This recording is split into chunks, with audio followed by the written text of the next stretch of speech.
নমস্কার বন্ধুরা, আশা করি তোমরা সবাই ভালো আছো এবং মায়ের কৃপায় সুস্থ আছো। আজকের ভিডিওটা একটু অন্যরকম। তোমাদেরকে তো রোজ রোজ মায়ের ভিডিও, মাকে কিভাবে পুজো করি সেসব তো দেখাতেই থাকি, কিন্তু আজকে একটা বিশেষ জিনিস নিয়ে আলোচনা করব। আজকে কথা বলবো ভক্তিপথে বাঁধা নিয়ে। তো আর বেশি দেরি না করে শুরু করছি ভিডিওটা।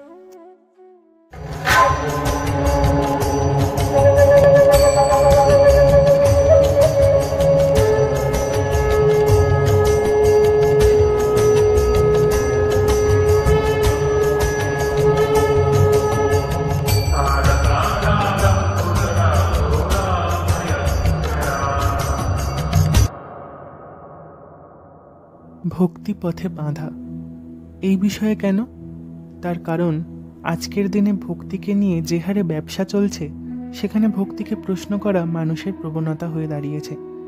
অনেক ভাই বোনেরা তাদের সাথে ঘটা অলৌকিক ঘটনা আমাকে বলে। তারা কিন্তু বলার আগে এটা বলে যে দাদা বিশ্বাস করবে কিনা জানি না। আমি জানি সমাজ যেটা দেখে সেটাই বিশ্বাস করে, কিন্তু আমাদের বিশ্বাস অবিশ্বাসের তুলাযন্ত্রে তো আর সত্যকে মাপা যায় না, যায় কি? যা কিছু সনাতন, অর্থাৎ যা চিরন্তন, সেই সত্যকে কি আর প্রশ্ন করা যায়? অনেকে বলে ধর্ম হচ্ছে যা আমরা ধারণ করি, যেটা আমরা বিশ্বাস করি, কিন্তু আমার মনে হয় ধর্ম হলো সত্যতা। বিশ্বাস অবিশ্বাস ব্যক্তিগত বৈশিষ্ট্য। যা কিছু অলৌকিক তা মানতে সময় লাগে বটেই, কিন্তু ভক্তের নিজের ভক্তি প্রকাশে অন্যকে বিশ্বাস করানোর প্রবণতার একমাত্র কারণ আজকালকার ভণ্ডামি। যেমন ধরে নিলাম কেউ হয়তো খুব সহজ করে নিজের মতনভাবে মায়ের মূর্তি গড়ল, তাকে ফুল বেলপাতা মিষ্টি দিয়ে পুজোও করলো। আবার কেউ খুব সহজে এসে বলে দিল যে এইভাবে পুজো হয় নাকি, মন্ত্র লাগে, তন্ত্র লাগে, কত কি আচার ইত্যাদি। কালী তারা হলে তো আর ছেড়েই দিলাম, দশমহাবিদ্যার ভক্তি কি আর যে সে করতে পারে? এই নিয়ে হাজারো প্রশ্ন। তাদেরকে বলি সত্যিই তো যে সে করতে পারে না তো, আর তাই জন্যই তো সে নিতান্ত শিশুসুলভভাবে মাকে ভালোবেসে মায়ের মর্ম বুঝতে শিখেছে নিতান্ত সহজ বোধে। সেটাও অবশ্যই মায়ের ইচ্ছাতেই। আর আপনি কীরকম সহজে সবটা উড়িয়ে দিচ্ছেন আপনার অজ্ঞানতার কারণে, সেটাও কিন্তু মায়ের ইচ্ছা। মানুষ ভুলে যাচ্ছে যে সে মহামায়া। তাকে ডাকার হাজারো আচার নিয়ম পদ্ধতি থাকতে পারে, কিন্তু সর্বাগ্রে আসে ভক্তি। এরকম অলৌকিক ঘটনা কত কত জনের সাথে ঘটে চলেছে। আর সব থেকে বড় কথা এটাই যে আমাদের মনে সব ছোট ছোট প্রশ্নের উত্তর মা কিন্তু নিজেই দেয় আমাদের মধ্যে দিয়ে। আর এমনিতেও এইসব ঘটনা সবাইকে বিশ্বাস করানোর প্রয়োজনও নেই। মানুষ তথা এখনকার কিছু নবগত পণ্ডিতরা ভাবে, যারা আসলে নিজেদেরকে সাধক দাবি করে, তারা ভাবে যে কোনো চালচুলো নেই, কোনো নিয়ম নেই, এইভাবে আবার পুজো হয়। কিন্তু তারা ভুলে যায় যে সে মহাশক্তির উৎস এবং সে সব নিয়মের বাইরে তথা ঊর্ধ্বে। এমনকি আমাদের পুজো, আরাধনা, ভোগ দেওয়া, আরতি সবই ছল মাত্র। যেমন যতই বড় পণ্ডিত পূজারী হোক না কেন, পুজো শেষে তাকে কিন্তু ক্ষমা প্রার্থনা চাইতেই হয় মহাদেবীর সম্মুখে, তাই নয় কি? শাস্ত্রে বলছে মা তো পূজাং ন জানামি, জপং স্তবঞ্চ ভক্তিম ন জানামি। অর্থাৎ মা, আমরা কিছুই জানি না, না জানি পুজো, না জানি তোমার স্তব, না জানি জপ তপ, আমরা তার অংশেই সম্পূর্ণ। আর সব রকম উপাচার ছাড়াও তাকে মানসিক পূজামন্ত্রে ডাকারও রীতিনীতি শাস্ত্রে আছে। সকল কিছুর ঊর্ধ্বে গেলে সব উপাচারই তুচ্ছ। তখন তার কাছে গোটা বিশ্বই মাতৃমূর্তি হয়ে ওঠে। উত্তর, দক্ষিণ, পূর্ব, পশ্চিম, ঈশান, নৈঋত, বায়ু, অগ্নি, ঊর্ধ্ব, অধ সব দিকেই তাকে উপলব্ধি করে। তাছাড়াও জড় পদার্থে, বায়ুতে, অগ্নিতে, জলে, আকাশে, অর্থাৎ পঞ্চভূতে সবেতেই তাকে পাবে। মা নিজেই বলছে সৃষ্টি চণ্ডীতে, নিত্যই বসা জগন্মূর্তি, অর্থাৎ এই বিশ্বই আমার মূর্তি। লোমকূপে ধরা ধরো, ব্রহ্মময়ী পরাৎ পরো।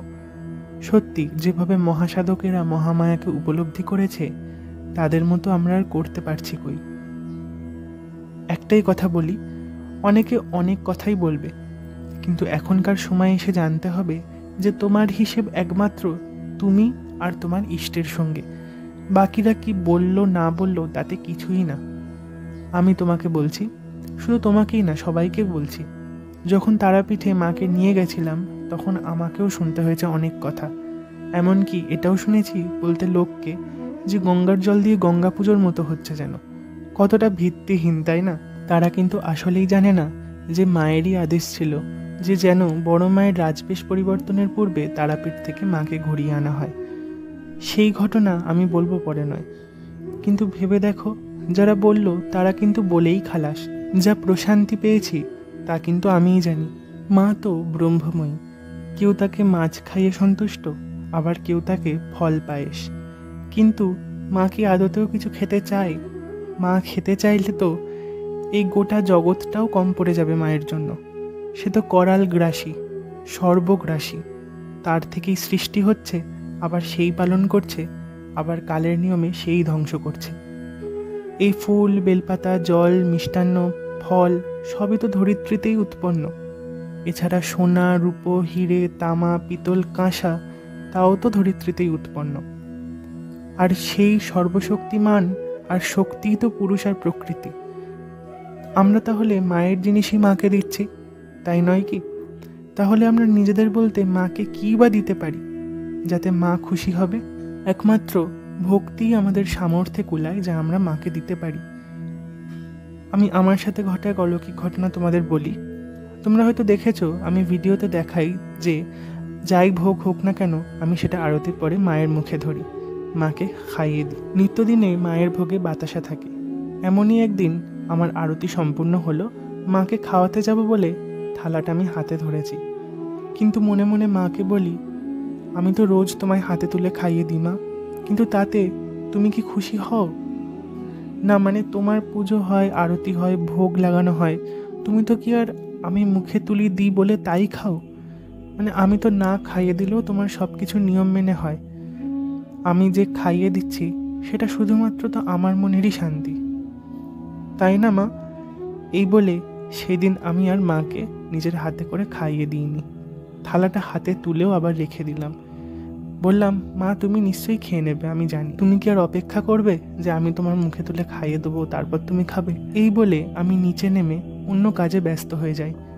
এরপর সময়ে সময়ে ভুলেও যাই। সেই দিন ভোরবেলায় আমি স্বপ্ন দেখি যে আমি বসে আছি এক প্লাস্টিক বাতাসা নিয়ে।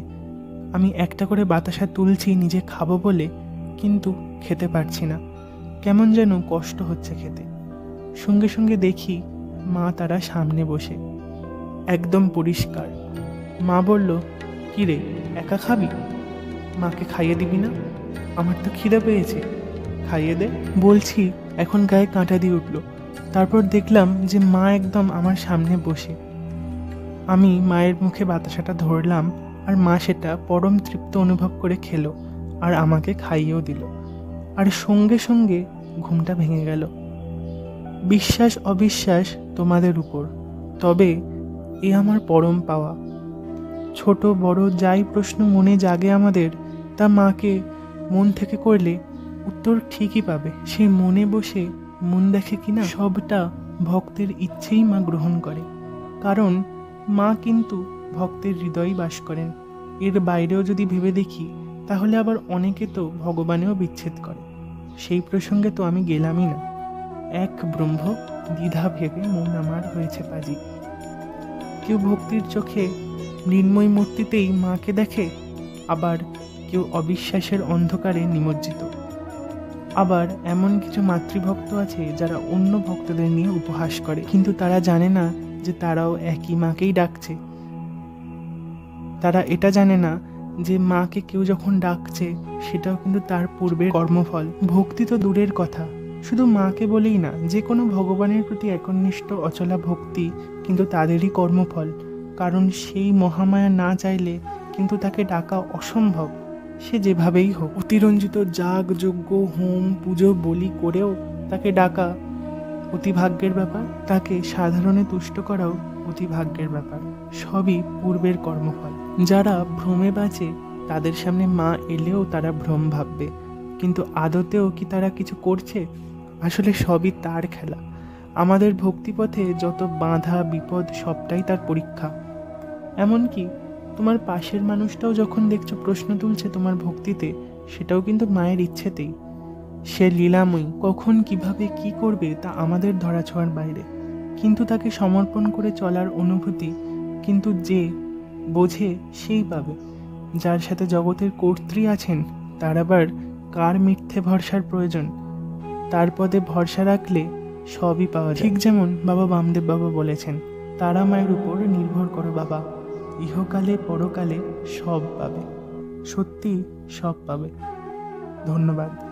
তোমাদের যদি কোনো প্রশ্ন থাকে তোমরা আমাকে করতে পারো, সেই বিষয়ে ভিডিও বানানোর চেষ্টা অবশ্যই করব। মা তোমাদের সবার মঙ্গল করুন। জয় গুরু বাম, জয় মা তারা।